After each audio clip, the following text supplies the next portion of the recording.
आदाब नाजरीन, आप देख रहे हैं एनएन न्यूज़। पेश हैं आज की मखसूस खबरें। अगर आप हमारे चैनल पर पहली बार आए हैं तो चैनल को सब्सक्राइब करना ना भूलें और साथ ही बेल बटन भी दबा दें ताकि हम जब भी कोई वीडियो अपलोड करें तो आप तक नोटिफिकेशन आ जाए। तो आइए जानते हैं मुल्क में फैली कोरोना वबा की आज की अपडेट। मुल्क में कोरोना वायरस की शिद्दत के दरमियान गुज़िश्ता 24 घंटों में राहत की बात यह रही कि इस वबा से तकरीबन 23,000 अफराद शिफायाब हुए हैं और ये तादाद 6,35,000 हो चुकी है। ये पहला मौका है जब मुल्क में एक ही दिन में 22,942 अफराद सेहतमंद हुए हैं और ये राहत वाली खबर एक ऐसे दिन सामने आई है जब रिकॉर्ड 34,556 नए केसेस के साथ कोरोना वायरस मरीजों की तादाद 10 लाख तक पहुंच गई है। दुनिया में हिंदुस्तान तीसरा मुल्क है जहां इस वबा से अब तक 10 लाख मुतासरीन हो चुके हैं।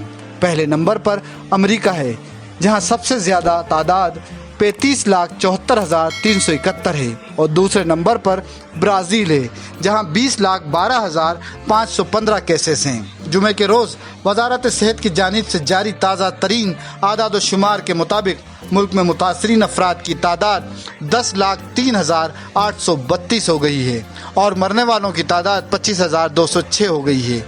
अब तक मजमूई तौर पर 6,35,757 मरीज शिफायाब हुए हैं।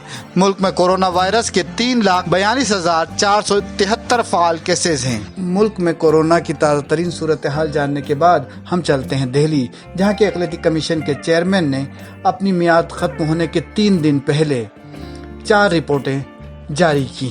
दिल्ली अक़लियती कमीशन के चेयरमैन डॉक्टर ज़फ़रुल इस्लाम खान ने अपनी मियाद ख़त्म होने से 3 दिन कबल 4 रिपोर्टें जारी की हैं। ये तमाम रिपोर्टें दिल्ली के वज़ीर आला, लेफ्टिनेंट गवर्नर और नायब वज़ीर आला और दिल्ली के तमाम वज़रा और दिल्ली कानून साज असेंबली के स्पीकर को पेश की गई। उन्होंने ये रिपोर्ट एक प्रेस मीटिंग में जारी की। ये रिपोर्ट शुमाल मशरक़ी इलाक़ों में मुस्लिम ख़वातीन के बारे में सिख फसादात के मुतासरीन की मौजूदा सूरत हाल से मुताल्लिक़ शुमाल मशरक़ ज़िले में होने वाले फसादात की तहक़ीक़ात करने वाली कमेटी की रिपोर्ट और दिल्ली अक़लियती कमीशन की सालाना रिपोर्ट बराए 2019-20 पर मुश्तमिल है। रिपोर्ट में कहा गया है कि कुछ शहादतों में पुलिस अफसरान के ख़िलाफ़ जिस्मानी ज़्यादती और बदसलूकी के समेत बराह रास्त तशद्दुद में मुलव्वस होने के वाज़ेह इल्ज़ामात लगाए गए हैं और कुछ मामलात में शिकायत करने वाले मुतासरीन को ही गिरफ्तार कर लिया गया है। रिपोर्ट में बताया गया है कि शहादतें बताती हैं कि मुस्लिम ख़वातीन पर उनकी मजहबी शनाख्त की बिना पर हमला किया गया, उनके हिजाब और बुर्क़े उतार दिए गए।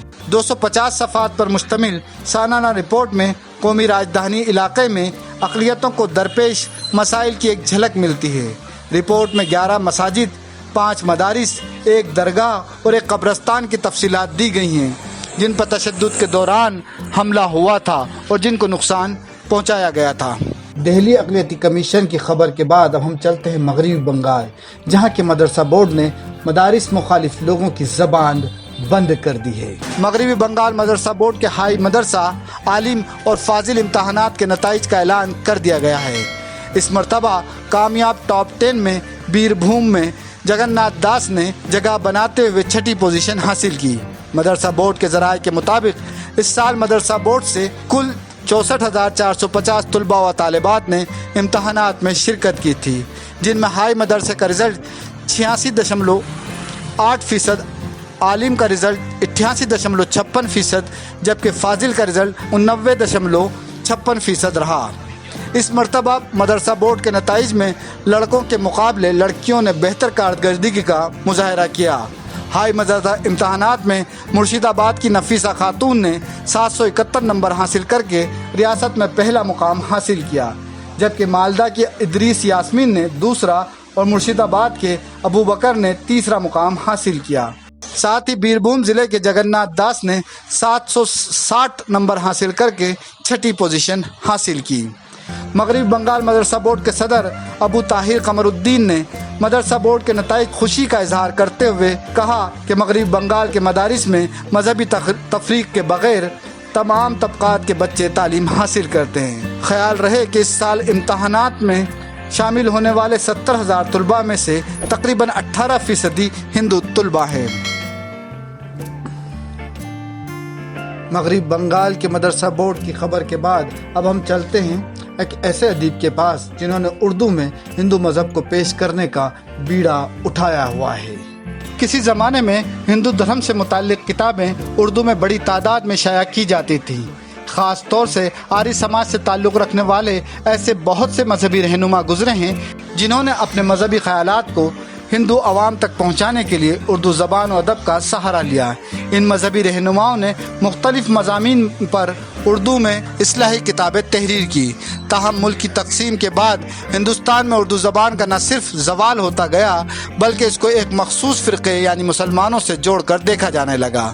شاید یہی وجہ ہے کہ اردو میں لکھی جانے والی ہندو دھرم کی کتابیں اب نایاب تصور کی جانے لگی ہیں۔ تاہم الہ آباد کے ڈاکٹر اجے مالوی اردو کی اس قدیم روایت کو پھر سے زندہ کرنے کی کوشش میں لگے ہوئے ہیں۔ ڈاکٹر اجے مالوی اردو کے ایک ایسے ادیب ہیں جنہوں نے اردو میں ہندو مذہب کو پیش کرنے کا بیڑا اٹھایا ہوا ہے۔ ڈاکٹر اجے مالوی الہ آباد کے قدیم تعلیمی ادارے اینگلو بنگالی کالج کے شعبہ اردو کے سربراہ ہیں۔ ڈاکٹر اجے مالوی کا تعلق عظیم مجاہد آزادی پنڈت مدن موہن مالوی کے خانوادے سے ہے۔ ڈاکٹر اجے مالوی کی تصنیف کردہ اردو زبان میں ہندو مذہب پر اب تک 1 درجن سے زیادہ کتابیں منظر عام پر آ چکی ہیں۔ اردو ادب میں ہندو مذہب کے اثرات کے موضوعات پر گراں قدر کتابیں لکھنے والے ممتاز ادیب اور نقاد ڈاکٹر اجے مالوی ساہتیہ اکیڈمی کی اردو مشاورتی کونسل کے رکن بھی ہیں۔ ڈاکٹر اجے مالوی کے غیر معمولی اردو خدمات اردو داں طبقے کے لیے ایک مشعل راہ بن گئی ہے۔ اور آخر میں بہار کی خبر، جہاں پر 31 جولائی تک مکمل لاک ڈاؤن کی وجہ سے ساری عبادت گاہیں بھی بند کر دی گئی ہیں۔ ملک میں لاک ڈاؤن ختم ہونے کے بعد بہار کی مسجدوں میں رونق لوٹی تھی، لیکن کورونا کے بڑھتے مریضوں کی تعداد کو دیکھتے ہوئے صوبائی حکومت نے 31 جولائی تک پھر سے ریاست میں مکمل لاک ڈاؤن نافذ کر دیا ہے۔ ایسے میں ایک بار پھر سے مسجدوں میں نمازیوں کے آنے پر روک لگا دی گئی ہے۔ پٹنہ کے حج بھون کی مسجد میں جو اس دوران مسلم تنظیموں نے صوبے کی تمام مسجدوں میں لاک ڈاؤن کے دوران جمعہ کی نماز نہیں ادا کرنے کی اپیل کی ہے۔ وہیں 5 وقت کی نماز کو بھی اپنے اپنے گھروں میں ہی ادا کرنے کی اپیل کی گئی ہے۔ امارت شریعہ بہار نے عوام سے گھروں میں رہنے کی اپیل کی ہے، ساتھ ہی مسجدوں میں نماز ادا کرنے کی جگہ اپنے گھر میں ہی نماز پڑھنے کی اپیل کی ہے۔ امارت شریعہ کے مطابق مسجد میں صرف امام اور مؤذن نماز پڑھیں، باہر کے لوگوں کو مسجدوں میں داخل ہونے پر روک لگا دی جائے۔ پٹنہ میں تیزی سے پھیل رہے کورونا وبا کو دیکھتے ہوئے لوگ دہشت میں مبتلا ہو گئے ہیں۔ پہلے کے مقابلے میں اب لوگ لاک ڈاؤن کو مزید بہتر طریقے سے فالو کر رہے ہیں۔ مسجدوں میں نماز کی ادائیگی پر روک لگائے جانے سے لوگ مایوس ہیں، لیکن کورونا کی خوفناک تصویر کو دیکھتے ہوئے مسلم تنظیموں کی اس اپیل پر لوگوں نے لبیک کہا ہے۔